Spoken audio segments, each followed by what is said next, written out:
de Timóteo, capítulo 4,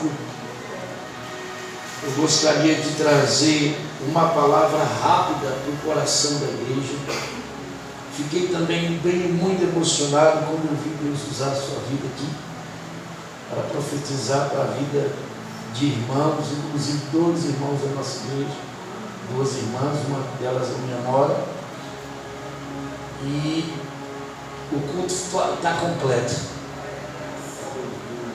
Então aqui teve o início, que é a parte de introdução, teve o meio, que foi através das mensagens profetizadas, através da música, e teve a conclusão que hoje, através da profecia que Deus usou aqui, e também encerrando, fechando a palavra de Deus que vem assinar aquilo que já está acontecendo nessa casa.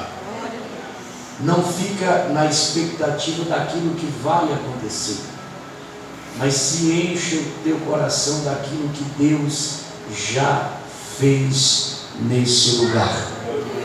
Tudo que você possa provar a partir de agora, não é que Deus vai fazer, Ele já fez. Ele só vai manifestar, Ele só vai te mostrar, Ele só vai impulsionar você a viver essa graça que já está nesse ambiente. Essa graça não é o pregador que move, essa graça não é o cantor que move, essa graça é o próprio Deus, e Ele está fluente nesse ambiente, e nós vamos aqui ouvir a palavra dele. Primeira carta de Timóteo, capítulo 4, versículo 1, vamos ler, diz assim: mas o Espírito expressamente diz que nos últimos tempos alguns apostatarão, ou nos últimos tempos apostatarão alguns da fé, dando ouvidos a espíritos enganadores e a doutrinas de demônios, pela hipocrisia de homens que falam mentira, tendo cauterizados a sua própria consciência. Amém? Pode se assentar, meus irmãos, em nome de Jesus. Atente a sua atenção a essa palavra. Como eu disse, eu não vou ser demorado, mas eu quero te entregar esse recado de Deus. Por que eu falei que eu fiquei feliz, emocionado de estar nessa casa? Porque eu pude sentir o mover de Deus aqui dentro. A graça de Deus está presente nesse culto. Satanás tem tentado calar a igreja de Jesus, e tem conseguido calar muitos crentes que era o crente do glória, que era o crente do aleluia, que era o crente que glorificava. Esses crentes já estão em outro nível de fragilidade, de fraqueza, de esfrieza, de distanciamento de Deus, porque eles foram influenciados por alguma coisa que lhes atrapalhou na caminhada. Mas ainda tem uma igreja viva, ainda tem um povo atento, ainda tem uma igreja que o seu organismo está vivo, fluente, fluido da glória de Deus. O Senhor tem falado esses dias para que eu ministre sobre os grandes dias, os dias da grande apostasia. Nós podemos dizer que o ensino que Paulo está dando a Timóteo, e eu acredito que vocês conhecem essa história. Timóteo era um dos melhores, um dos mais fiéis obreiros de Paulo. Paulo, acredito que também vocês sabem, foi um missionário, e que Deus deu o privilégio a ele escrever a maioria do Novo Testamento. Se dizem 13 a 14 cartas escritas por ele. E um homem que tinha uma experiência, teve experiência, mas que tinha uma intimidade muito grande com Deus. e que Deus deu a graça para ele para ser um dos fundadores de várias igrejas. Uma citada pelo apóstolo Denis aqui, ou duas citadas pelo apóstolo Denis, a igreja de Corintos e a igreja de Filipe, que era a colônia de pobres. E essa igreja de Filipe foi uma das igrejas que mais chamou a atenção de Paulo na sua vida missionária. A igreja de Corinto foi dita pelo apóstolo uma das mais ricas, poderosa, e foi a igreja que deixou a desejar no contribuir para a obra missionária do apóstolo Paulo. E ele agora vai exortar ou orientar esse obreiro fiel, pastor Timóteo, dizendo para ele que o Espírito expressamente diz que nos últimos tempos alguns apostatarão da fé e darão ouvido a ensinos e a doutrinas de demônios. E aí ele vai citar a classe de homens que seria usado para apagar o fogo da igreja, para apagar a crença da igreja, para apagar a fé da igreja em Jesus. E ele vai dizer que esses homens são homens hipócritas, que têm suas mentes cauterizadas. A palavra cauterizada significa queimada. Você já viu que uma pessoa que tem a mente queimada, ela tem deficiência, ela tem debilidade, ela tem fraqueza, ela não é completa, ela não tem equilíbrio, ela faz algo que vem que suja, ela vai agindo, ela não faz algo que edifica. Então o que Paulo está dizendo para Timóteo, que o ministério dele correria perigo, o pastoreio dele correria perigo, se ele não atentasse à apostasia dos últimos tempos.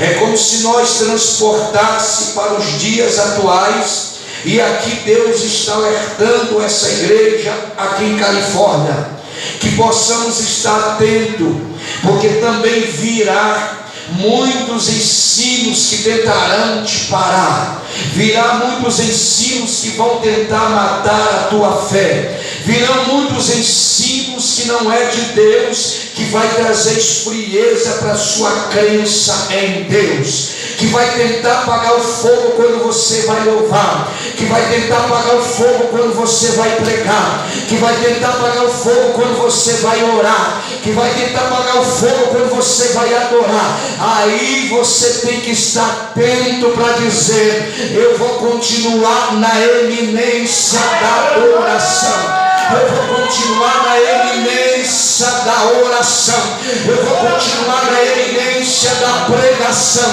eu vou continuar na eminência, porque foi para isso que eu fui formado, foi para adorar que eu fui formado, foi para servir a Ele que eu fui formado, foi para dar glória para Ele que eu fui formado.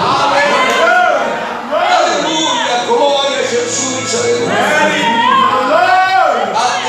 Meus irmãos, porque esse espírito em homens, e por que Paulo vai usar a palavra hipocrisia? Você vai discernir facilmente no campo missionário, no campo da eclésia, que é chamado de igreja. Nesse ambiente geográfico, você vai perceber algumas coisas que você vai não engolir. Você vai tentar engolir, de repente você regula, dizendo: epa, isso aqui não, porque isso aqui não tem vida, porque isso aqui não tem espírito, porque isso aqui não é vivo, porque isso aqui não é frio, não é quente, é morno. E se Cristo desejava vomitar a igreja também como arrebatadora, não vai engolir qualquer coisa. Levanta a mão, não vai engolir qualquer coisa. Eu não estou pregando para qualquer pessoa, eu estou pregando para a noiva do Cordeiro.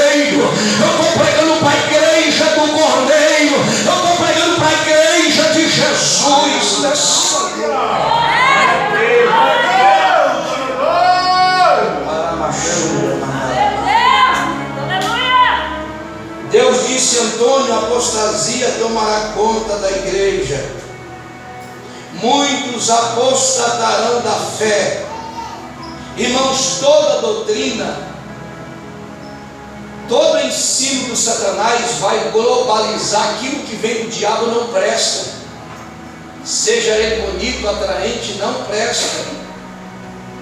Você sabia que existe, e eu vou falar aqui em código e você vai entender, surgiu muitas igrejas direcionadas por Deus, mas surgiram muitas igrejas que vieram com ensinos aí, e que faz você perder a sua origem das escrituras, que faz você parar de olhar para a Bíblia, que faz você parar de carregar a Bíblia, que faz você parar de ler a Bíblia, para viver uma teoria de homens, para viver uma filosofia de homens, para tentar a coisas que chamaram de técnicas, porque nós usamos na pregação, mas tem pregação que é só técnica, é um mecanismo terrível, não tem mais a graça de Deus. Irmãos, eu vou dizer aqui, se você sentir da glória,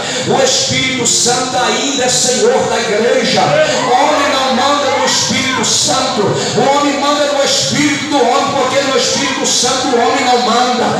Quem manda na igreja ainda é o Espírito Santo de Deus. O Espírito Santo ainda tem autonomia, o Espírito Santo ainda tem a primazia para crentes verdadeiros que Deus trouxe nessa noite. Se você está aqui e dá primazia para o Espírito Santo, abre a boca para dar glória para Deus. Glória a Deus, aleluia. Olha para cá, Paulo está dizendo que a apostasia viria nos últimos tempos, e ela encontraria muita gente despercebida, ela encontraria muita gente duvidosa, incerta, brigada, magoada, distante, dispersa. Meu Deus, é hoje. É esse tipo de gente que a apostasia deseja pegar, deseja alcançar. E Paulo vai falar de homens hipócritas. A hipocrisia está ligada à não verdade, a um fingimento de verdade. É uma espécie de pessoas que não luta para viver, não vive o que prega, e não luta para viver o que prega. Não vive o que canta e não luta para viver o que canta. Porque dizer que vivemos tudo que nós pregamos é uma mentira. Começar por mim, eu não vivo tudo que eu prego. Minha vida não pode ser uma vida de pregação. Eu prego a vida de Cristo, porque a minha vida é imperfeita. A vida perfeita que eu posso falar é a vida de Cristo. Então eu não estou aqui para falar da minha vida. Eu posso exalar a vida de Cristo em mim aqui, mas a vida que eu prego é a vida dele. A vida que transforma é a vida dele. Mas nós temos que tomar cuidado, porque Paulo diz que essa classe seria de homens que eles seria chamado de hipócritas, e as suas mentes estavam cauterizadas. Seria pessoas com debilidades. Aonde está a debilidade de muitos mestres? Pastor, o ministério de mestre não é valorizado muito no corpo. Jesus foi mestre e pregador. Paulo foi mestre e também pregador. Tem o seu valor no corpo, na área do ensino. Agora, onde está a debilidade do mestre que ensina? E que Paulo está usando a palavra de característica de homens hipócritas. São pessoas que aparentemente têm, quando você olha, você vê como espiritual, como canela de fogo, como essência do Espírito, mas já não estão mais vivos. Está a carcaça de pé, mas não tem mais a essência da graça de Deus no coração. Tem luz na cabeça, mas não tem fogo no Espírito. Oh,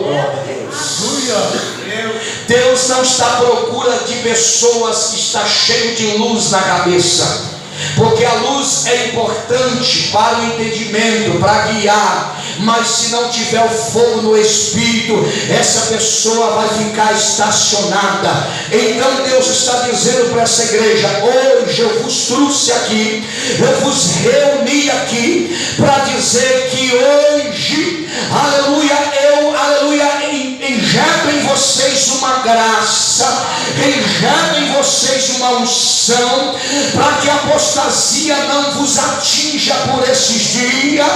Muitos vão parar no meio do caminho, muitos vão desistir, muitos vão fracassar, mas eu vos levantei para ir adiante, mas eu vos levantei para ir até o fim, mas eu vos levantei para cumprir a jornada, mas eu vos levantei para cumprir o propósito que eu designei na terra sobre essa igreja em Califórnia.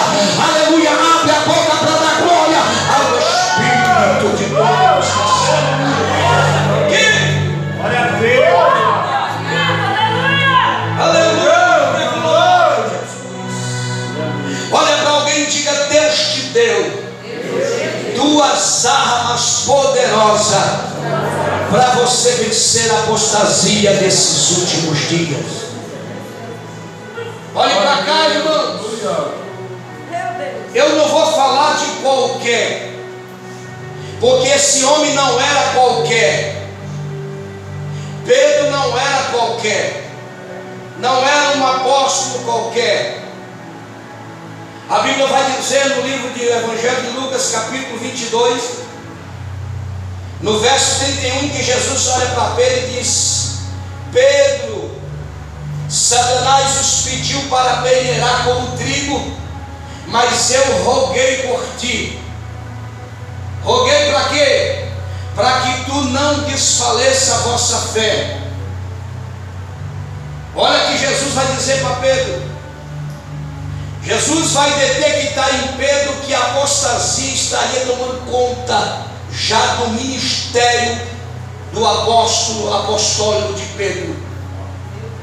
O diabo não quer destruir quem não é fonte. Só você que entende vai dar glória.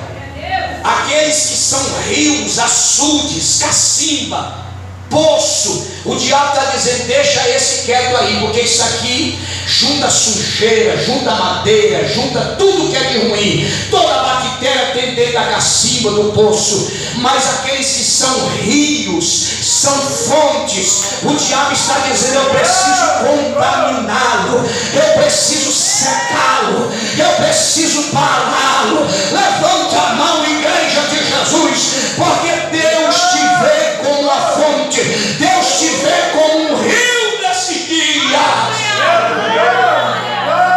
Cuidado para que a apostasia não seque a fonte que Deus fez na sua vida. Oh, Jesus!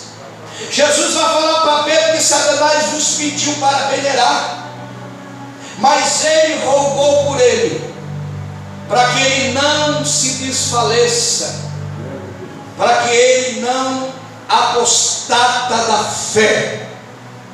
E logo adiante você vai ver que acontece algo com Pedro, porque quando Jesus fala para Pedro, Pedro é uma espécie de homem intrépido, mas naquela hora Pedro, ele subestimou o seu inimigo e colocou uma confiança excessiva nele.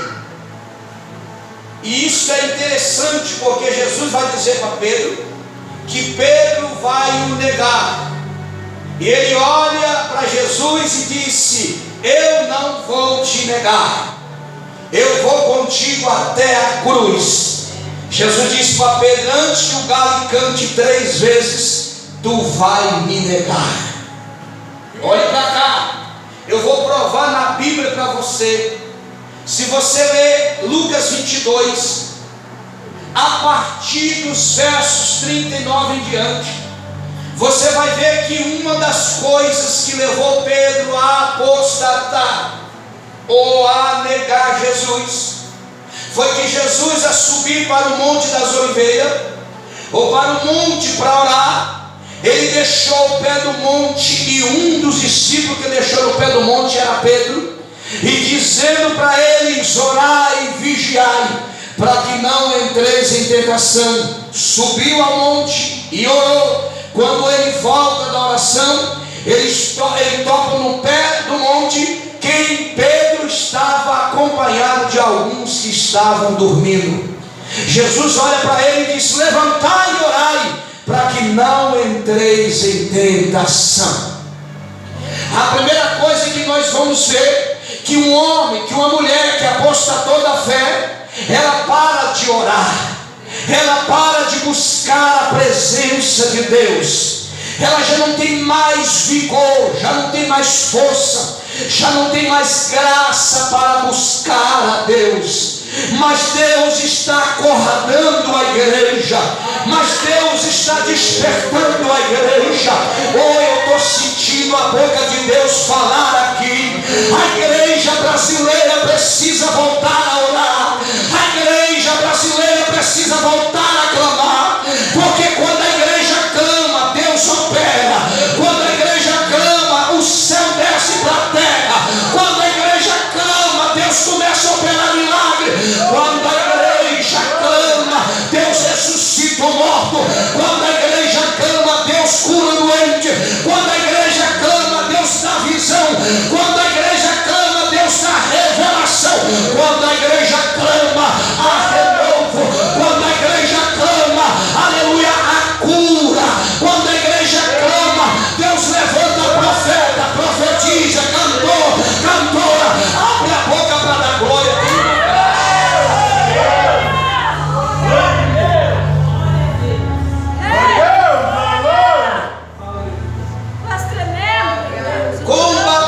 Combateremos a apostasia através de dois tipos de arma que Deus deu para a igreja. Note-se, atente o que Paulo está dizendo. Mas, diga comigo, mas o Espírito expressamente diz. Essa palavra naquele dia está dizendo o Espírito Santo. Ele disse: o Espírito Santo está afirmando. Expressamente ele está dizendo, o Espírito Santo, olha isso, apóstolo, está afirmando que nos últimos tempos alguns apostatarão da fé. Olhe para cá, irmãos. Qual é a arma que a igreja precisa valorizar para combater a apostasia? Olha para alguém e diga: o Espírito Santo. Diga: o Espírito Santo é a arma da igreja.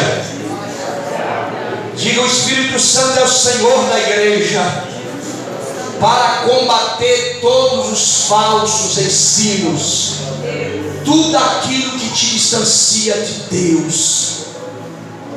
Paulo vai dizer que esse Espírito revelará, ele vai afirmar, não é algo de dúvida. Olha para alguém e diga: o Espírito Santo em você, ele te dá clareza de todas as coisas. Quem tem o Espírito Santo sabe quem ele é. Quem tem o Espírito Santo sabe a quem ele serve. Quem tem o Espírito Santo sabe para onde ele vai. Ah, eu estou sentindo a graça de Deus aqui. Quem pode abrir a boca para dar glória? É por isso que Paulo vai dizer na carta aos Efésios, capítulo 5, versículo 18, ele diz: e não vos embriagueis com vinho, mas enchei-vos do Espírito. Levante a mão se tem crente que sabe que eu estou pregando. E não vos embriagueis com vinho, mas enchei-vos do Espírito. Mas enchei-vos do Espírito. Eu vou dizer até você dar glória para aplaudir os pés dessa igreja. Enchei-vos do Espírito. Enchei-vos do Espírito. Pega na mão desse irmão e diga: Deus não quer você por metade. O Espírito Santo não quer por metade. Se não for cheio, ele não quer. É cheio, é cheio, é cheio do Espírito.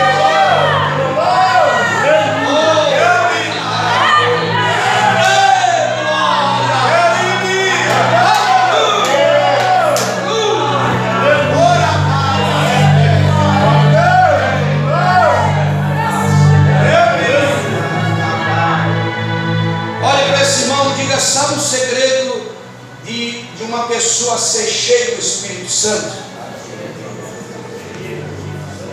É que um crente cheio do Espírito Santo não tem espaço para nada que vem do homem, que vem da carne, que vem de Satanás, que vem do inferno. E para verdadeira apostasia, nós precisamos não dar por metade, não ter um pouco, não ter uma porcentagem. É cheio. Ou é cheio, ou vai ser contaminado. Ou é cheio, ou vai esfriar. Ou é cheio, ou vai parar de pregar, ou vai parar de cantar. Ou é cheio, ou vai virar desigrejado, cultuando lá na casa. Ou é cheio, ou vai começar a falar mal do pastor, da igreja, dos irmãos. Ou é cheio, ou vai sair do ciclo de oração, vai sair da juventude, vai sair do grupo de coreografia. Ou é cheio, ou vai começar a murmurar. Mas a igreja cheia vai continuar baixando e dizendo: Maranata, Maranata, Maranata. Ora, vem Senhor Jesus. Eu estou sentindo um negócio aqui.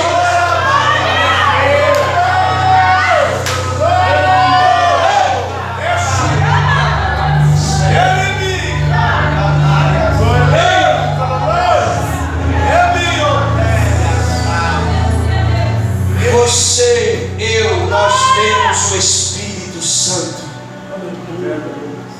É por isso que a gente vai olhar. Quando o Senhor Jesus olha para os seus discípulos, e Ele vai dizer para eles: vocês precisam da promessa do Pai. Oh, irmão,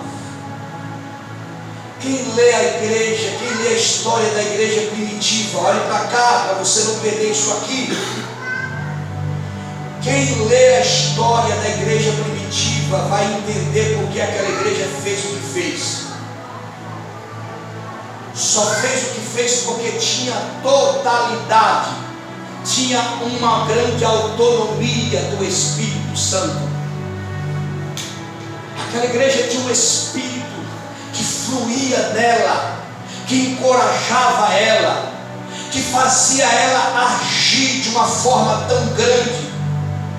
Os cultos da igreja primitiva eram cultos diferenciados.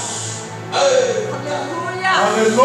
Não é como os dias de hoje, que o pregador demora 2 horas pregando, suando, meia hora, 40 minutos fazendo um apelo para os crentes vir para frente e entregar a vida para Jesus.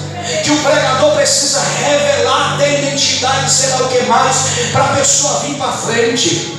Naquele culto da igreja primitiva, eles pregavam a palavra, o sermão era tão poderoso que a Bíblia diz que ia acrescentando diariamente as almas que eram sendo salvas.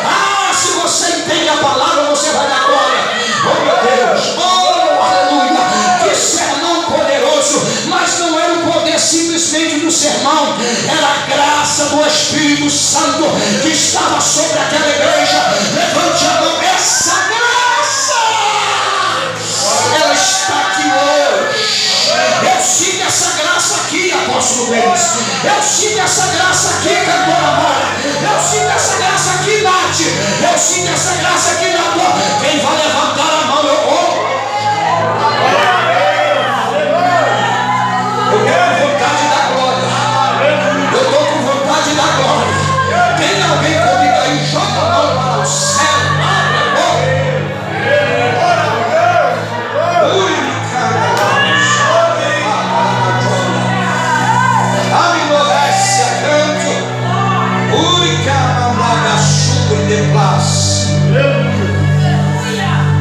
esse irmão, diga: você entregou sua vida para Jesus? Diga para ele: se não entregou, entrega hoje. Sabe por que você precisa entregar a vida para Jesus? Se você não entregou, porque senão você não tem a promessa do Pai. Quem tem a promessa do Pai aqui, joga a mão assim para cima, diga: eu tenho. Diga: eu tenho a promessa do Pai. Diga: eu tenho a arma para vencer a apostasia. Eu tenho a arma que vai vencer a experiência. Eu tenho a arma que vai vencer, aleluia, a anemia espiritual. Eu tenho a arma que vai vencer os falsos ensinos. Oh, glória a Jesus. Estou sentindo, tem fogo aqui. O Espírito Santo, Jesus disse ao discípulo: ficai em Jerusalém. Ficai em Jerusalém. Diga comigo: ficai em Jerusalém. Só pode sair de Jerusalém depois da promessa do Pai. Diga comigo: só pode sair de Jerusalém depois da promessa do Pai. Jesus está testificando a respeito do Espírito Santo. Ele não fala expressamente Espírito Santo, mas ele cita como uma promessa do Pai. E no verso de Atos 1:8, ele vai dizer: vocês receberão poder ao descer sobre vós o Espírito Santo. Para que? Para ser testemunha em Jerusalém,